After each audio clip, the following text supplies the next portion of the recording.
హల్లెలూయా హల్లెలూయా హల్లెలూయా హల్లెలూయా. హల్లెలూయా. తండ్రి దేవా వందనం, తండ్రి దేవా వందనం, తండ్రి దేవా స్తోత్రం, తండ్రి దేవా స్తోత్రం, యేసు ప్రభువా వందనం, యేసు ప్రభువా వందనం, యేసు ప్రభువా స్తోత్రం, యేసు ప్రభువా స్తోత్రం, పరిశుద్ధాత్మ దేవా వందనం, పరిశుద్ధాత్మ దేవా వందనం, పరిశుద్ధాత్మ దేవా స్తోత్రం, పరిశుద్ధాత్మ దేవా స్తోత్రం, త్రియేక దేవా వందనం, త్రియేక దేవా వందనం, త్రియేక దేవా స్తోత్రం. త్రియేక దేవా స్తోత్రం. హల్లెలూయా హల్లెలూయా హల్లెలూయా హల్లెలూయా హల్లెలూయా. హల్లెలూయా.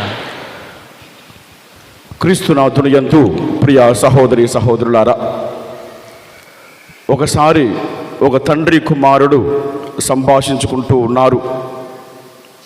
కుమారుడు తండ్రితో, తండ్రి నేను దూర ప్రాంతంలోకి వెళ్ళి సంపాదించుకోగలుగుతాను, పేరును సంపాదించుకోగలుగుతాను, ఆస్తిని సంపాదించుకోగలుగుతాను అని తన యొక్క తండ్రితో చెప్పడం జరుగుతూ ఉంటుంది. అప్పుడు ఆ తండ్రి, నాయన నీకు అంత అనుభవము లేదు, నీకు అంత వయస్సు లేదు, అక్కడికి వెళ్ళిన తర్వాత ఇబ్బంది పడతావు, కష్టపడతావు, బాధపడతావు అని ఆ తండ్రి తన యొక్క కుమారుడితో చెప్పడం జరుగుతూ ఉంటుంది. అప్పుడు ఆ కుమారుడు, లేదు నాన్న, ఖచ్చితంగా వెళతాను, నాకు అంత అనుభవం ఉన్నది, నాకంత వయస్సు ఉన్నది, సంపాదించుకునేటువంటి తెలివి జ్ఞానము నాకు ఉన్నది, నేను వెళతాను అని ఆ తండ్రితో వాగ్వాదానికి దిగుతూ ఉంటాడు. అప్పుడు ఆ యొక్క తండ్రి తన యొక్క కుమారుని కాదనలేక ఒక పేపర్ తీసుకొని ఆ యొక్క పేపర్లో రాసి తన యొక్క జోబులో పెడుతూ ఉన్నాడు. ఆ కుమారుడు ఆ రైలులో ప్రయాణిస్తూ ఉండగా, ఆ భోగిలో ప్రయాణిస్తూ ఉండగా భయము, ఆందోళన, ఒంటరితనము తన యొక్క జీవితంలో అనుభవిస్తూ ఉన్నాడు. ఆ విధంగా అనుభవిస్తూ ఉన్నప్పుడు తనతో పాటు ఉన్నటువంటి వాళ్ళందరూ కూడా తెలియనటువంటి వాళ్ళు, అందరూ కూడా స్ట్రేంజర్స్ లాగా ఈ యొక్క వ్యక్తి, ఈ కుమారుడు బాధపడుతూ ఉండడం జరుగుతూ ఉంటుంది. అప్పుడు ఆ యొక్క కుమారుడు బాధపడుతూ ఉండగా, అరే నా యొక్క తండ్రి ఏదో రాసి నా యొక్క జోబులో పెట్టాడు కదా, ఏమిటా అని తెరిచి చదువుతూ ఉండగా ఆ యొక్క పేపర్లో, నాయన నీవు ఖచ్చితంగా భయపడతావు, నీవు ఆందోళనకు గురి అవుతావు, ఒంటరితనము అనుభవిస్తావు, నువ్వేం బాధపడకుము, నీ యొక్క పక్క భోగిలోనే నీతో పాటు ప్రయాణిస్తూ ఉన్నాను అని ఆ యొక్క తండ్రి ఆ యొక్క చిట్టిలో రాసి తన యొక్క కుమారునికి ధైర్యాన్ని ఇస్తూ ఉన్నాడు. ప్రియ సహోదరి సహోదరులారా, హల్లెలూయా హల్లెలూయా. మన యొక్క జీవితంలో కూడా తండ్రి అయినటువంటి దేవుడు అనునిత్యము ప్రయాణిస్తూ ఉంటాడు. కొన్నిసార్లు ఆయన మనం మర్చిపోయినా ఆయన ఎప్పుడు కూడా మనలను అనాథలుగా విడిచిపెట్టడు, వదిలిపెట్టడు. ప్రియ సహోదరి సహోదరులారా, మరి ఈనాడు మనమందరము కూడా పునీత అన్నమ్మ జ్వాక్యము గారుల మహోత్సవాన్ని కొనియాడుతూ ఉన్నాము. వారి యొక్క జీవితంలో తండ్రి అయినటువంటి దేవుడు ఎప్పుడు కూడా ప్రయాణిస్తూ ఉండేవాడు. మానవులు తమ బాధల్ని దేవునికి విన్నవించుకుంటే దేవుడు ఖచ్చితంగా తప్పకుండా ఆలకిస్తూ ఉంటాడు. కానీ ఓపిక, నమ్మిక, ఏకాగ్రతతో ప్రార్థన చేయాలి. ఆ కోవలోకి చెందినటువంటి వారే మరియ తల్లిదండ్రులైనటువంటి అన్నమ్మ జ్వాక్యము గారులు. వీరు గలిలియా ప్రాంతంలోని నజరేతు నివాసులు. అన్నమ్మ గారిని హన్నా అని హీబ్రూ భాషలో పిలిచేవారు. ప్రియ సహోదరి సహోదరులారా, హన్నా అనగా దైవ కృప అని అర్థము. జ్వాక్యము గారు అనగా దేవుడు సిద్ధపరుస్తాడు అని అర్థము. పునీత జ్వాక్యము గారు అమ్రం వంశము నుండి ఉద్భవించినటువంటి గలిలియా నివాసి. అదే విధముగా అన్నమ్మ గారు దావీదు వంశము నుండి ఉద్భవించిన బెత్లెహేము నివాసి. మరి ఈ పునీతులైనటువంటి అన్నమ్మ జ్వాక్యము గారుల ద్వారా దేవుడు సిద్ధపరిచిన దైవ కృపయే మరియ తల్లి. మరి ఈ పుణ్య దంపతులలో ఉన్నటువంటి 5 సుగుణాల గురించి ఒకంత ధ్యానిద్దాము. మొదటి సుగుణము దైవ భక్తి. వీరు చనిపోయేంత వరకు దైవ భక్తిలో, ప్రార్థనలో, దేవుణ్ణి మరింత తెలుసుకోవటంలో, ప్రేమించడంలో, సేవించడంలో జీవించినటువంటి దంపతులు ఈ పుణ్య దంపతులైనటువంటి అన్నమ్మ వాక్యము గారులు. అందుకని మత్తయి సువార్త 18వ అధ్యాయము 19వ వచనం 20వ వచనం చూస్తున్నట్లయితే, భూలోకమున మీలో ఇద్దరు ఏక మనస్కులై ఏమి ప్రార్థించినను పరలోకమందుండు నా తండ్రి వారికి అది వసగునని మీతో నిశ్చయముగా చెప్పుచున్నాను. వారిద్దరి ప్రార్థన కలయికలో జన్మించినటువంటి బిడ్డ, వారిద్దరి ప్రార్థన కలయికలో జన్మించినటువంటి బిడ్డ మరియ తల్లి. మరి రెండవ సుగుణము విశ్వాసము. నారు పోసినటువంటి దేవుడు నీరు పోయక మానునా. వీరిద్దరు కూడా దేవునిపై ఆధారపడ్డారు. దేవునిపై మిక్కుటమైనటువంటి భక్తిని, ప్రేమను చాటుకున్నారు. వీరిద్దరు కూడా అపారమైనటువంటి నమ్మకాన్ని, విశ్వాసాన్ని జీవితాంతము కూడా నిలుపుకొని జీవించారు. వారి యొక్క జీవితంలో సంతానం లేకపోయినా కూడా ఖచ్చితంగా దేవుడు మా యొక్క జీవితంలో సంతాన ప్రాప్తిని ప్రసాదిస్తాడు అని దృఢమైనటువంటి నమ్మకముతో, విశ్వాసముతో, దేవుని పట్ల భయము, భక్తి కలిగి జీవించినటువంటి వ్యక్తులు ఈ యొక్క పుణ్య దంపతులు. ప్రియ సహోదరి సహోదరులారా, ఇర్మియా గ్రంథము 17వ అధ్యాయము 7వ వచనంలో చూస్తున్నట్లయితే, నాపై ఆధారపడు వానిని నేను దీవింతును అని దేవుడు చెబుతూ ఉన్నాడు. ప్రియ సహోదరి సహోదరులారా, దేవుడు ఆలస్యము చేసిన న్యాయమే చేస్తాడు, కానీ అన్యాయము చేయడు. ఆలస్యం వెనుక అనేకమైనటువంటి అద్భుత కార్యాలు జరుగుతాయి అని దేవుణ్ణి నమ్మి విశ్వసించినటువంటి వారు ఈ యొక్క పుణ్య దంపతులు. మరి మూడవ సుగుణము ప్రేమ. ఒకరి కోసం ఒకరు త్యాగపూరితమైనటువంటి జీవితాన్ని జీవించి ఒకరి ఎడల ఒకరు పరస్పర ప్రేమ కలిగి జీవించినటువంటి వారు ఈ పుణ్య దంపతులు. మరి మనము కూడా, నేటి దంపతులు కూడా వారిని ఆదర్శప్రాయంగా ఎంచుకోవాలి. వారిలాగా భక్తి భావంతో, ప్రార్థనతో జీవించగలుగుతూ ఉండాలి. ఒకసారి అడవిలో 2 జింకలు, మగ జింక, ఆడ జింక, ఈ 2 కూడా ప్రయాణిస్తూ ఉన్నాయి. నీటి కోసం వెతుకుతూ ఉన్నాయి. ఎక్కడ చూసినా కూడా నీరు దొరకలేదు. ఆ విధంగా ప్రయాణం చేస్తూ ఉండగా ఒక గుంటలో నీళ్లు కనబడతాయి. ఆ నీళ్లను చూడగానే వీరిద్దరికి కూడా ఆశ కలిగి ఉన్నది. దగ్గరకు వెళితే కొంత నీళ్లు మాత్రమే ఉన్నాయి, ఒకరికి మాత్రమే సరిపడంత నీళ్లు మాత్రమే ఉన్నాయి. అప్పుడు మగ జింక ఈ ఆడ జింకతో అంటూ ఉన్నది, నేను తాగను కానీ నీవు వెళ్ళి తాగుము అని ఆ యొక్క ఆడ జింకతో, భార్యతో చెబుతూ ఉన్నది.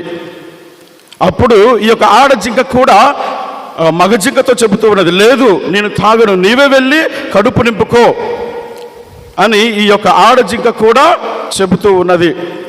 ఈ విషయంపై ఇద్దరు కూడా వాగ్వాదాన్ని దిగుతూ ఉంటాడు.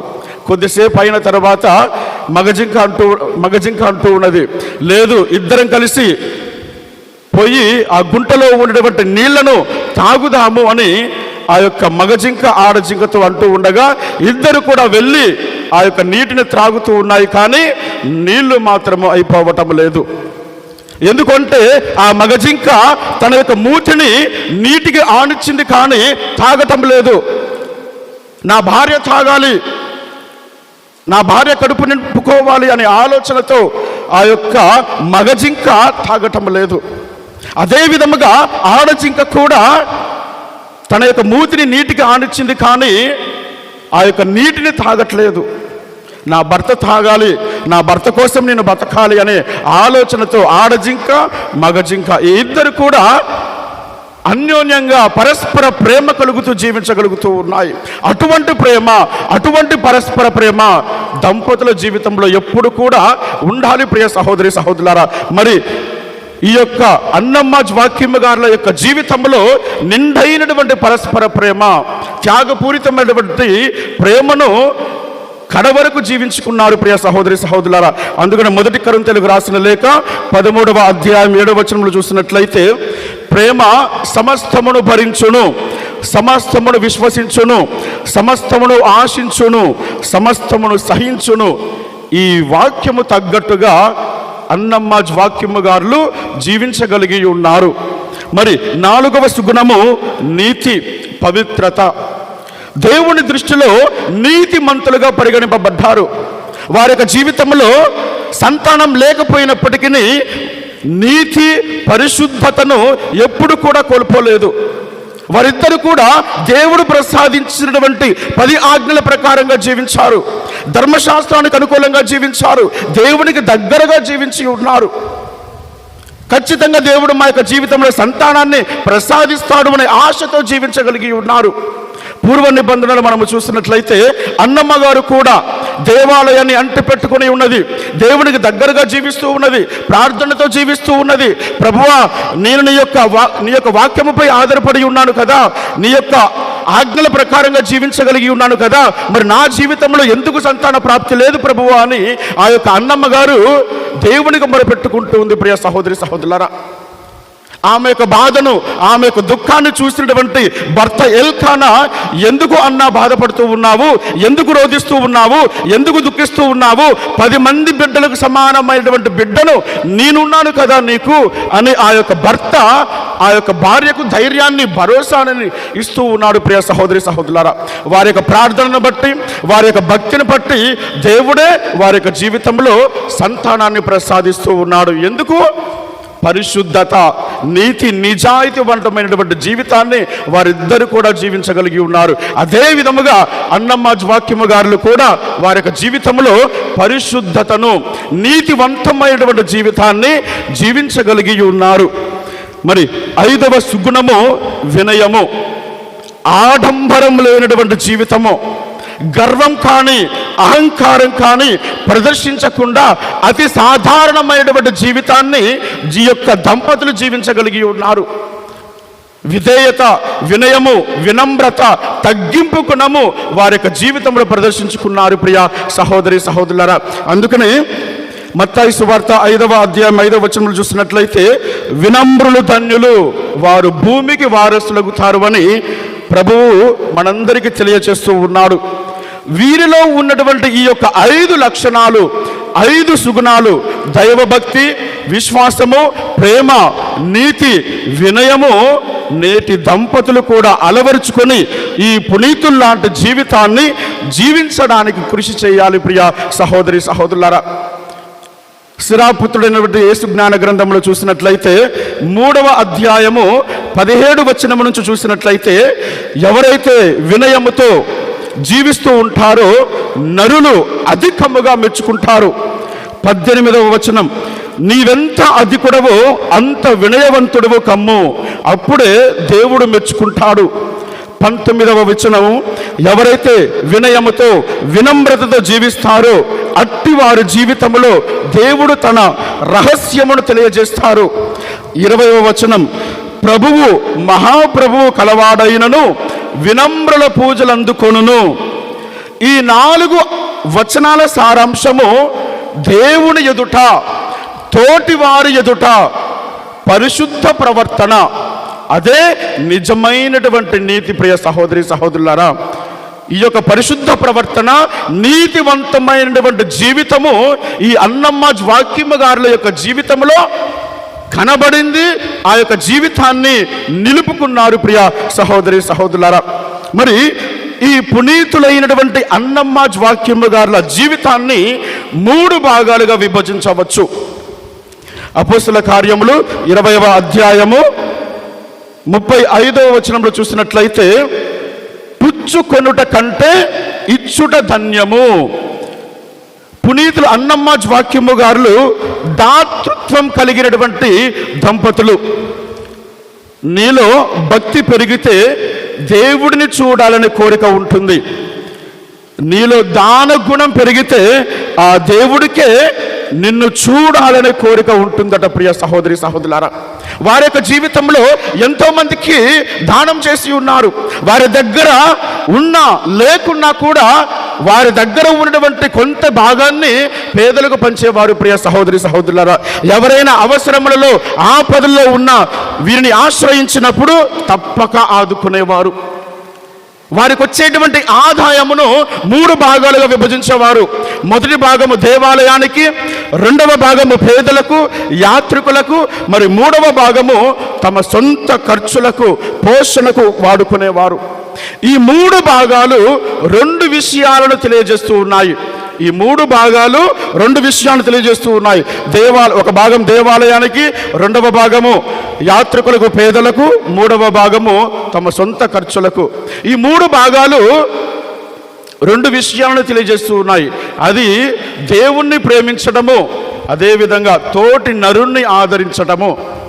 ఇదే 10 ఆజ్ఞల సారాంశము. ప్రియ సహోదరి సహోదరులారా, దేవుణ్ణి ఎప్పుడైతే ప్రేమిస్తూ ఉంటావో, నీతో పాటు ఉన్నటువంటి ఇరుగు పొరుగు వారిని ఎప్పుడైతే ప్రేమిస్తూ ఉంటావో, ఆ ప్రేమలో నిండుతనము, పరిపూర్ణత ఉంటుంది.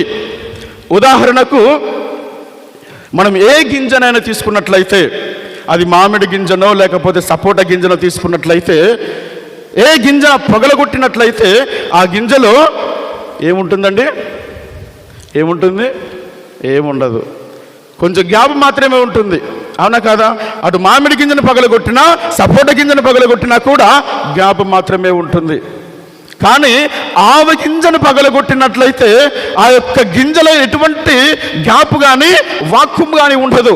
నిండుతనము ఉంటుంది, పరిపూర్ణత ఉంటుంది. ప్రియ సహోదరి సహోదరులారా, మనం చూపించేటువంటి ప్రేమలో కూడా నిండుతనము ఉండాలి, పరిపూర్ణత ఉండాలి. ప్రియ సహోదరి సహోదరులారా, ఆ నిండైనటువంటి ప్రేమ, పరిపూర్ణమైనటువంటి ప్రేమ ఈ అన్నమ్మ గారి, జాకిమ్ గారి యొక్క జీవితంలో ఉన్నది. ప్రియ సహోదరి సహోదరులారా, అటు దేవుణ్ణి ప్రేమించడము, ఇటు ప్రజలను, పేదలను ప్రేమించడము జరుగుతూ ఉంటుంది. వారి యొక్క జీవితంలో సంతానం లేనప్పటికీ ఎవరిని కూడా దూషించలేదు, ఎవరిని కూడా ద్వేషించలేదు, ఎవరిని కూడా తృణీకరించలేదు.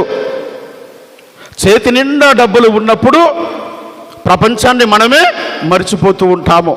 చేతిలో 1 రూపాయి లేనప్పుడు ఆ ప్రపంచమే మనల్ని మర్చిపోతూ ఉంటుంది. ప్రియ సహోదరి సహోదరులారా, ఎవరైనా వీరిని తృణీకరించినా, ఎవరైనా వీరిని కాదన్నా, వారిని ప్రేమించి వారిని సహాయాన్ని అందించడానికి ముందుగా ఉన్నటువంటి వ్యక్తులు ఈ యొక్క అన్నమ్మ వాక్యము గారు. ప్రియ సహోదరి సహోదరులారా, అదే నిజమైనటువంటి దాతృత్వము.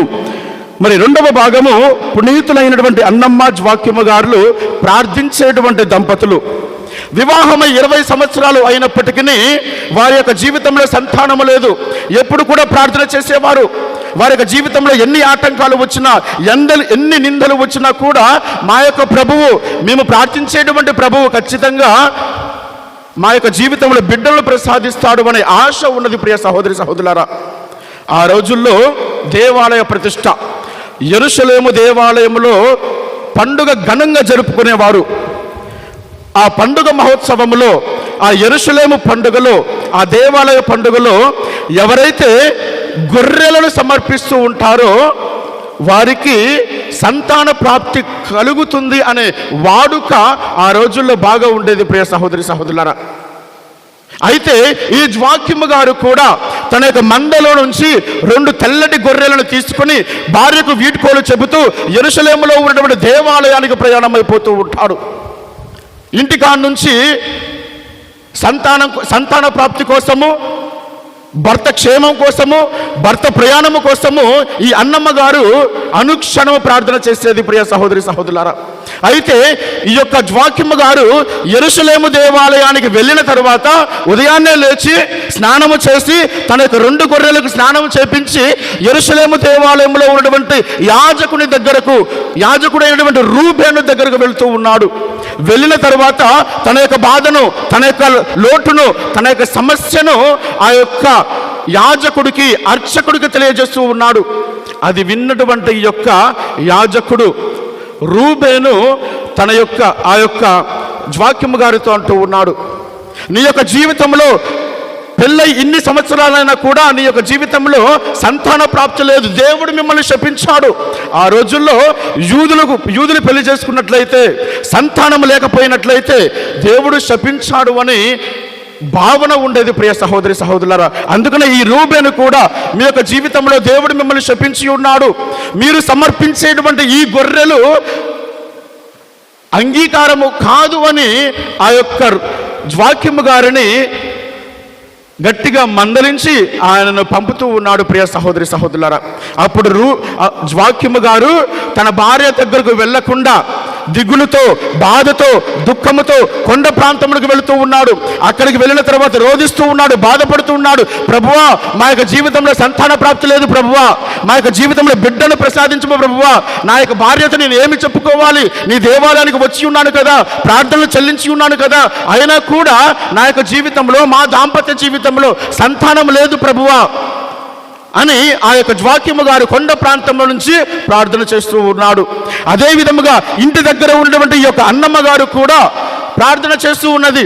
ప్రభువా, నా యొక్క జీవితంలో సంతానం లేదు ప్రభువా అని ఆ యొక్క తల్లి ప్రార్థన చేస్తూ ఉండేది. అయినా కూడా నా భర్త ఇంకా రావట్లేదండి, ఎక్కడికి వెళ్ళాడు, అనారోగ్యానికి గురై ఉన్నాడా, ఎటైనా వెళ్ళిపోయాడా అని ఈ యొక్క భార్య కూడా బాధతో, దుఃఖముతో, ప్రార్థనతో తన యొక్క ఇంటిలోనే ఎదురు చూస్తూ ఉండేది. ప్రియ సహోదరి సహోదరులారా, చివరికి వీరి యొక్క ప్రార్థనని విని, వీరి యొక్క భక్తిని చూసి ఆ యొక్క దేవాది దేవుడే గాబ్రియేలు దూతను అటు ఒకే సమయమున, ఒకే సందర్భమున కొండ ప్రాంతంలో ఉన్నటువంటి జ్వాక్యము గారి దగ్గరికి, ఇంటి దగ్గర ఉన్నటువంటి అన్నమ్మ గారి దగ్గరికి పంపిస్తూ ఉన్నాడు. అక్కడ పంపించిన తర్వాత గాబ్రియేలు దూత అటు జ్వాక్యము గారితో, ఇటు అన్నమ్మ గారితో చెబుతూ ఉన్నది. ప్రియ సహోదరి సహోదరులారా, దేవుడు మీ యొక్క మొరను ఆలకించాడు, మీ యొక్క భక్తిని చూశాడు, మీ యొక్క జీవితంలో మీరు ఒక ఆడబిడ్డకు జన్మనిస్తారు అని ఆ గాబ్రియేలు దూత ఇద్దరితో ఒకరికి తెలియకుండా ఒకరికి చెబుతూ ఉండడం జరుగుతూ ఉంటుంది. కాబట్టి ఈ మధురమైనటువంటి క్షణమున తిరిగి మీరు యెరూషలేము దేవాలయం దగ్గరికి వెళ్ళండి అని ఆ యొక్క గాబ్రియేలు దూత ఇద్దరితో చెప్పడం జరుగుతూ ఉంటుంది. ఆ ఆనందముతో, సంతోషముతో ఈ యొక్క జ్వాక్యము గారు, ఈ యొక్క అన్నమ్మ గారు ఒకరికి తెలియకుండా మరొకరు ఆ యెరూషలేములో ఉన్నటువంటి దేవాలయమునకు వెళ్ళి అక్కడ ఇద్దరు కూడా ఒకే సమయమున కలుసుకోవడం జరుగుతూ ఉంటుంది. అప్పుడు వారి యొక్క ఆనందానికి, సంతోషానికి అవధులు లేవు. ప్రియ సహోదరి సహోదరులారా, దేవుడు మా యొక్క ప్రార్థనలు ఆలకించాడు, దేవుడు మమ్మల్ని దీవించాడు, మా యొక్క జీవితంలో ఒక బిడ్డను ప్రసాదిస్తూ ఉన్నాడు అని ఆ యొక్క ఇద్దరు దంపతులు కూడా ఆనందానికి అవధులు లేకుండా ఆ దేవాలయం ముందు సాష్టాంగపడి ప్రార్థనలు, కృతజ్ఞతలు చెల్లించుకున్నారు. మరి పునీతులైనటువంటి అన్నమ్మ జ్వాక్యము గారు కృతజ్ఞత కలిగినటువంటి దంపతులు. సంతానం కోసం ఎన్నో సంవత్సరాలు దేవునికి మొరపెట్టారు. సంతానాన్ని ప్రసాదిస్తే, ప్రభువా మీరు మా యొక్క జీవితంలో సంతానాన్ని ప్రసాదిస్తే ఆ సంతానాన్ని మీ దేవాలయానికి మీకు సమర్పిస్తాము అని వాగ్దానము చేస్తారు. ప్రియ సహోదరి సహోదరులారా, అదే విధముగా మరియ తల్లి 3 సంవత్సరములు నిండగానే తల్లిదండ్రులైనటువంటి యొక్క అన్నమ్మ జ్వాక్యము గారు ఇద్దరు కూడా దేవాలయానికి సమర్పిస్తూ ఉన్నారు. కృతజ్ఞతగా మరియ తల్లిని సమర్పించడం జరుగుతూ ఉంటుంది. ప్రియ సహోదరి సహోదరులారా, అన్నమ్మ జ్వాక్యము గారు కృతజ్ఞత కలిగినటువంటి దంపతులు. ప్రియ సహోదరి సహోదరులారా, మరి చివరిగా మరియ తల్లి ఏ విధముగా అయితే తన తల్లిదండ్రులైనటువంటి అన్నమ్మ జ్వాక్యము గారుల సంరక్షణలో ఎదిగి ఉన్నదో, అదే విధముగా ఫాదర్ సిల్వియో పాస్క్వాలి తాను స్థాపించినటువంటి సభ అన్నమ్మ గారి పేరై ఉండాలి అని, తన యొక్క సంరక్షణలో ఎదగాలి అని, తన యొక్క ప్రార్థనలు అనునిత్యము ఉండాలి అని తపనతో, ఆలోచనతో, ప్రేరేపణతో ఆ యొక్క సభను పునీత అన్నమ్మ గారి సభగా స్థాపించడం జరిగింది. ఈ యొక్క సభ ప్రపంచ నలుమూలలో విస్తరించి ఎన్నో కళాశాలలకు, విద్య వైద్య రంగాలకు, సాంఘిక సేవా కార్యక్రమాలకు ఊపిరి పోస్తూ దేవుణ్ణి మహిమపరచడం జరుగుతూ ఉంటుంది. ప్రియ సహోదరి సహోదరులారా,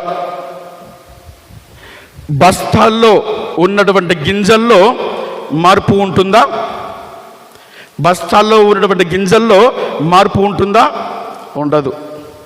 ఆ గింజ నేలపై పడితేనే మార్పు, ఎదుగుదల ఉంటుంది. ప్రియ సహోదరి సహోదరులారా, బైబిల్లో ఉన్నటువంటి వాక్యము మన యొక్క హృదయంలో పడితేనే మార్పు, ఎదుగుదల ఉంటుంది.